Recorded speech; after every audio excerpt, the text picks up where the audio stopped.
Free agency opened with plenty of movement around the NFL, especially with quarterbacks, but one of the quieter teams was the Kansas City Chiefs. There are a few reasons for that, and beat writer Sam McDowell and columnist Vahe Gregorian break them down on SportsBeat KC, the Star's daily sports podcast. It's Thursday, March 19th, and I'm Blair Kirchhoff. Let's get right to it with Vahe and Sam. All right, guys, what's going on? Luckily, Sam McDowell is covering the most compelling sports news stuff going right now, right? I mean, as far as pure sports, Sam McDowell on it. By most compelling, I think you mean only. Yeah, that's correct. I was mentioning this to someone earlier. If sports can happen over a phone, it's happening, right?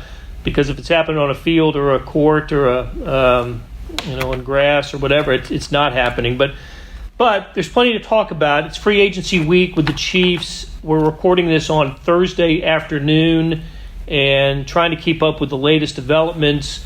There's been a lot going on in the NFL. A lot of players, prominent players, changing teams. So many quarterbacks. We'll get into those in a minute. But let's just talk about the Chiefs and what has happened this week. The two biggest pieces of news involved defensive linemen. Let's take them in kind of reverse chronological order. Frank Clark had to restructure his contract, and what was that about, Sam? Yeah, just kind of a technicality, really, to get under to abide by the league rules, which is when the new league year started on Wednesday afternoon. You've got to have your top 51 salaries under the new salary cap, which is about $198.2 million. And so to do that, they converted some of Frank Clark's base salary into a signing bonus so that rather than that $5 million applying on this year's cap, it can be spread over the remainder of his contract, which is the next 4 years. So you get hurt on the back end, it helps you on the front end, and basically what that allows you to do is take a little bit more time and making your biggest decisions, which are what are you going to do with Sammy Watkins and what are you going to do with Chris Jones? Yeah, the front end's what everybody's kind of concerned about right now because the Chiefs see this as a window of opportunity coming off the Super Bowl victory and based on what we've seen this week in free agency, keeping this team largely together.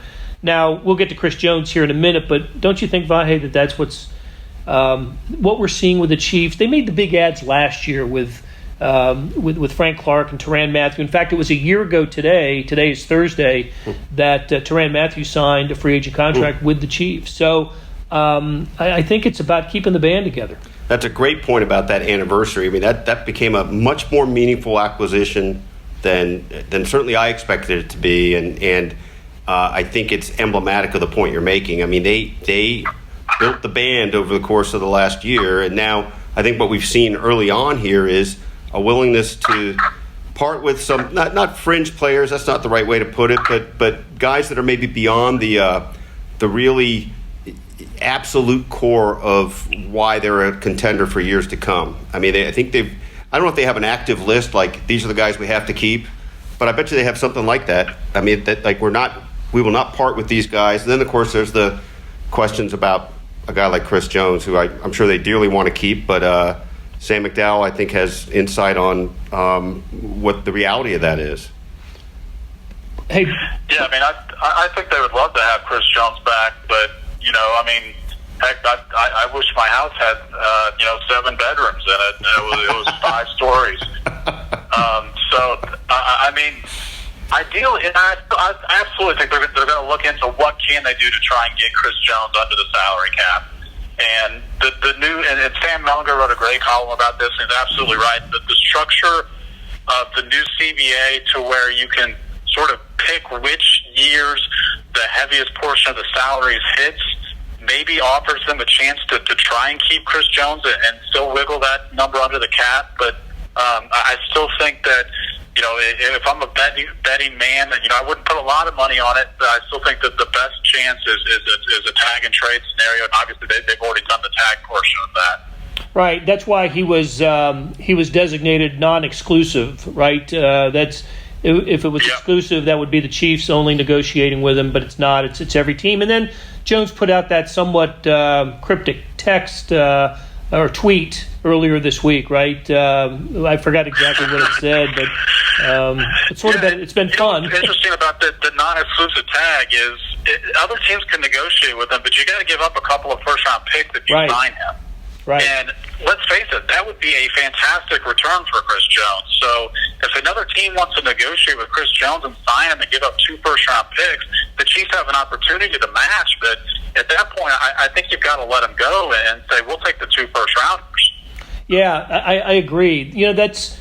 I was thinking, DeForest Buckner from the 49ers was traded to the Colts. Buckner playing the same position, right, the defensive tackle. His average salary is going to end up being, I think, $21 million with Indianapolis, and the Colts gave up a first-round pick for him. So it seems like the parameters have been set for that position with the DeForest Buckner trade. Yeah, and not just the first-round pick, but the 13th overall pick. 13 overall, right? So, a really good first-round pick. I mean, you're talking about the top half of the first round, but I agree with you. The market's been set, but I think mostly that's financially. I think trade market, yes, there has been a trade made, but you've got to still find a partner that's willing to give up something. I don't think anybody else in the league is looking at that deal and saying they're going to top that to get Chris Jones. I'm sure that Chris Jones's representation is looking at that deal saying we want to top what he's getting financially reciprocated for his play, but I don't see another team giving up a 13th overall pick to get Chris Jones just because you saw another pretty similarly skilled player and obviously the same position guy go for that in the trade market. Okay, so of the players that the Chiefs have lost, Kendall Fuller to Washington, Emmanuel Ogbah signed with Miami, Cameron Irving and Xavier Williams also gone from the Chiefs. Does one of those guys stand out as oh my gosh, what are the Chiefs going to do, or is it that there's a loss that they can't compensate for? What's the taken collectively? What might be the loss that would affect the Chiefs the most? I personally think that's probably still to come. I mean, when you look at the guys that they've already lost. I think, Ogbah had a good season for him. They got as much out of him as you probably would have expected. I mean, he set a career high in sacks before he had the torn muscle in his chest. But to me, I think the guy that I find them having a difficult time getting back is Bashaud Breeland. And he hasn't signed yet. The cornerbacks are going for more money this offseason. And considering what we've already said about the Chiefs having to make another move just to fit under the cap, I have a difficult time seeing how Bashaud Breeland fits under the cap. I mean, for 2 years now, he's signed these 1-year prove-it deals, and he proved it this year. He had a great year, made some big plays and some big moments, and I think it's time for him to get paid. I don't see it happening in Kansas City. So when I look at their roster and say, who's the guy that you are probably going to miss that's probably going to be elsewhere, I think it's Breeland. Okay.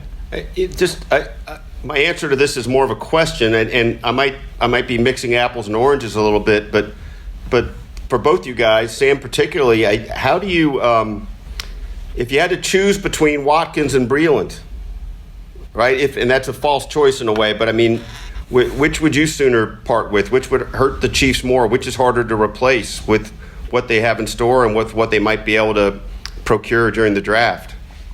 Yeah, it's a really interesting question, and you almost wonder if they've asked themselves that question. But with Watkins, it all depends on what he's willing to renegotiate his number, because obviously the $21 million he's counting against the cap is not doable. What the other interesting piece of this is, there's really good wide receivers in this draft. We know that. But there's also some pretty good quarterbacks in this draft. I don't think it's quite as deep as the receiver class is, but that certainly could factor into that decision, because late in that first round, you can get some of these good receivers that I think fit this offense. Now, Breeland played, 15 games last year. Sammy Watkins was hurt with 3 or 4 different injuries. He hasn't been reliable to be on the field in the couple of years he's been here. So all off season, I've been saying that I don't see Sammy Watkins being back. The fact that was not the move to get under the cap, I think signals that perhaps they are going to try and work something out. We know Brett Veach talked to his representation at the Combine. Those conversations have been ongoing. So maybe after all, Watkins is back. But to me, to Vahe's question, and I'll let Blair answer it as well, I kind of think Breland might be the more valuable piece if you can get him near same number. Well, I agree with that. And look, the Chiefs can't do anything unless something happens with Watkins or Jones in terms of, Jones is what, $16 million toward the cap, right? And then as you said, Watkins $21 million. One of those guys has to. They're not going to keep both of them, not unless Watkins restructures. So the Chiefs can't do anything until one of they get some relief from by parting ways. I think with one of those guys. Hey, let's take a break, and we'll be right back with Vahe Gregorian and Sam McDowell. Hey, it's Blair. Hey, we have a special subscription offer for SportsBeat KC listeners: unlimited digital access to the Kansas City Star's award-winning sports coverage. Sign up now for 1 year of Sports Pass for access to all the sports news, features, and columns we have to offer. And it's only $30. That's a 40% savings off our regular rate. For your convenience, your subscription will automatically renew after the initial term at $50 unless you tell us to cancel. A lot of subscription services won't tell you that. They'll just sneak it on there. We just told you. Your subscription helps support the sports coverage of kansascity.com and the Kansas City Star. Please visit kansascity.com/SportsBeatKC offer to get this special offer. And as always, thanks for listening. We're back talking Chiefs with Sam McDowell and Vahe Gregorian. Sam, I wanted to ask you about a player that the Chiefs decided to they exercised the option and that's linebacker Damian Wilson.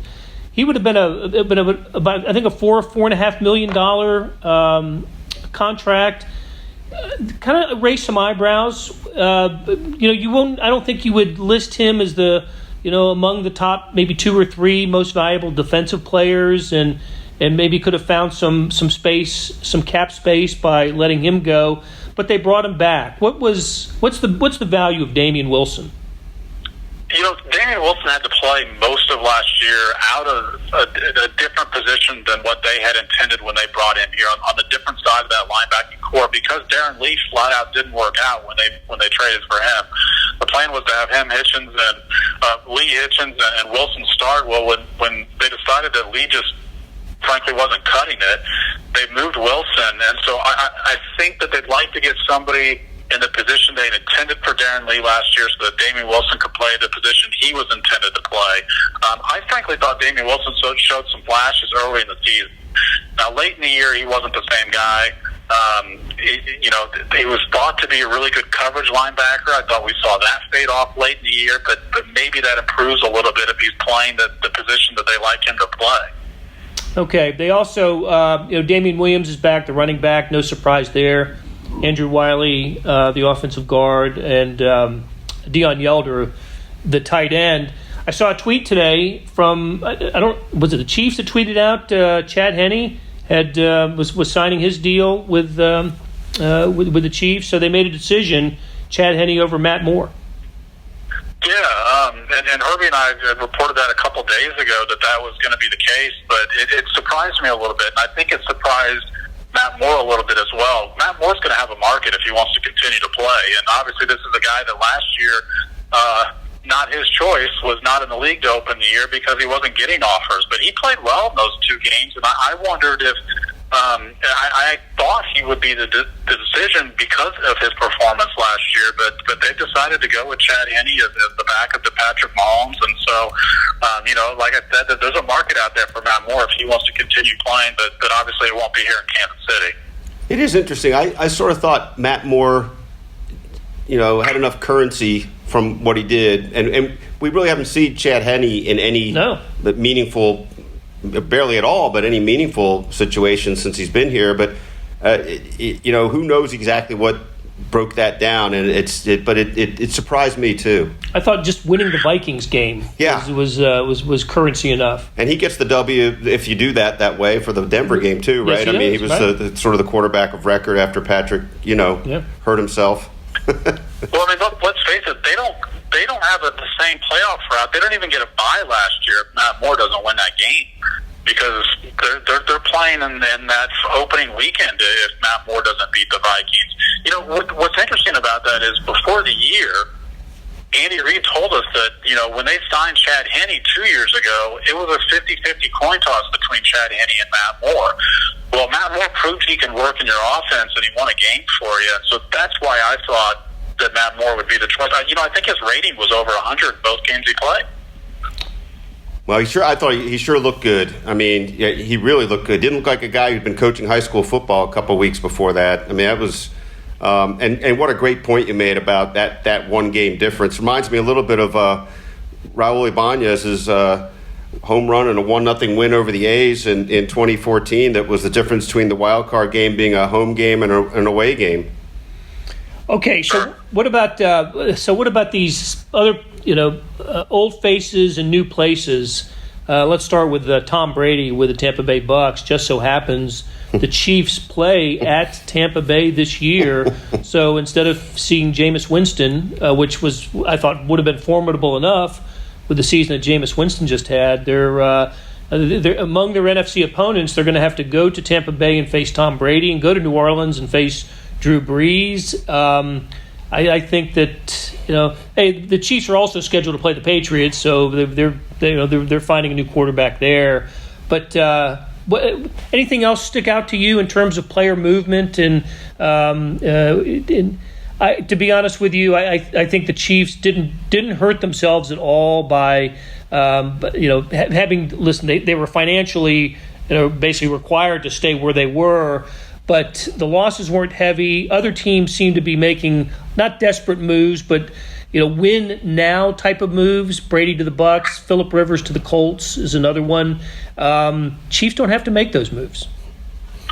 That's true. Go ahead, Sam. Sorry. Go ahead. No, go ahead. Well, I agree with that. I think what's lost in this equation are the teams that are consistently good and good for long stretches of times don't build their teams through free agency. They build their teams through the draft. And that's what the Chiefs have done, that they're younger core guys that have all been here since the beginning. And so why not stick with that plan? I mean, it got you to a Super Bowl. You still have a young core. Like Vahe mentioned, you still got a window open. I don't see any of these contracts that have been made so far and thought that, wow, that's a bargain. That's a guy that the Chiefs should have gotten at that number. I know Chris Harris was a name out there that people were excited about because he's from Kansas. But if I'm going to pay $10 million to a cornerback, I'm going to pay $10 million to the cornerback that I know worked here last year, and was a good fit for my system. I'm not going to give $10 million to Chris Harris. Okay, so what going forward? What might we see the Chiefs do? What are some needs? Who are some free agents that are still left out there? A lot of the good ones are gone for sure. But in terms of need and availability, what might we be looking at for the Chiefs? I think that the first domino that has to fall is the Chris Jones and Sammy Watkins situation. Because as Blair, you mentioned, you can't keep under the cap without making a move on one of those two guys. Beyond that, I think there's some guys that have already been on this roster that make a lot of sense to try and bring back. If I'm the Chiefs, my priorities are Mike Pennell. I think Sherman probably comes back because he's a captain on special teams, plays three-fourths of those snaps. He's not going to be an expensive guy. But beyond that, I think you've got to get a linebacker that can work well in coverage. If you feel confident about the draft, that's one thing. I don't think there's a lot of those guys in the draft, but we've seen a lot of movement with linebackers that are going for probably a little bit more money than some people expected, and I wonder if that's going to change the Chiefs' plans a little bit on how they fill that need. Obviously, they need an interior lineman. They're going to need a cornerback. If you lose Watkins, you need a receiver. But I think those are three needs you could potentially get in the draft. Well, I tell you what, I do think there's a wide receiver out there if they lost Watkins, a guy, Rashad Perryman for the Bucks, who came on strong at the end of the season, former first-round pick. I think you can pick him up for, I don't know, $5-6 million for a year, and maybe that is an option. We'll see. But if that happens, then I think the Chiefs will have tipped their hand to which way they're going to go in the draft. Yeah, what's interesting is the wide receiver market hasn't been there in this free agency, and I think you can relate that to the depth of it in that position in the draft. Robbie Anderson, I think, for the Jets, thought he was going to get a payday. He hasn't yet. Emmanuel Sanders is still out there. and I think he thought he'd be getting paid. So 4 days into this, you've got a lot of the top wide receivers on the market haven't really seen a lot of interest in those guys. And again, I think it's because you've got 9 or 10 guys in this draft that a lot of teams. I mean, Brett Veach told us at the combine when him and the scouts were in the top personnel department were looking over the tape of the wide receivers. He eventually turned to them and said, "When are we going to see a guy we don't like?" So they can absolutely improve that position in the draft. Okay. Hey, and one other player outside the Chiefs that we didn't talk about who changed addresses this week was Deandre Hoppers. Man, look, he wanted more money. The Texans weren't gonna give it, and they moved him along. But I don't know. That gives the Arizona Cardinals a nice weapon, but it weakens the Houston Texans. And I see the Texans as certainly a contender in the AFC with Deshaun Watson. That their window is open, but I think they got a little bit weaker with that one. I'm not sure. I see them as a contender as long as Bill O'Brien is running both the personnel department and coaching that team. I mean, I think all three of us, at least sitting in that press box whenever that wild card game was going on, 2 or 3 moves, not in hindsight, just as soon as they were made, we all said, "What is he doing?" I can vouch for that. I don't know. If I'm first of all, it's got to be miserable being a Houston anything fan right now. But I don't think I've got a lot of confidence that Bill O'Brien's going to make that team someone that can contend with a Patrick Mahomes team, and that deal has got to be one of the worst trades. Made to look even worse when the Minnesota Vikings got a first and more for Stephon Diggs, who was a lesser wide receiver than Deandre Hoppers is. Exactly. All right, great job, Sam. Great talking to you and to you, Vahe. And Chiefs news will not stop, and neither will these conversations. So look for us again next week, talking Chiefs with you. Thanks a lot, guys. Thanks, Blair. Thanks. Hey, thanks for listening today, and a shout-out to the cast that puts this together. Derek Donovan, Savannah Smith, Randy Mason, Beth Welsh, Jeff Rosen, and Chris Pickett. We'll be back on Friday on SportsBeat KC, where we talk sports in Kansas City every day.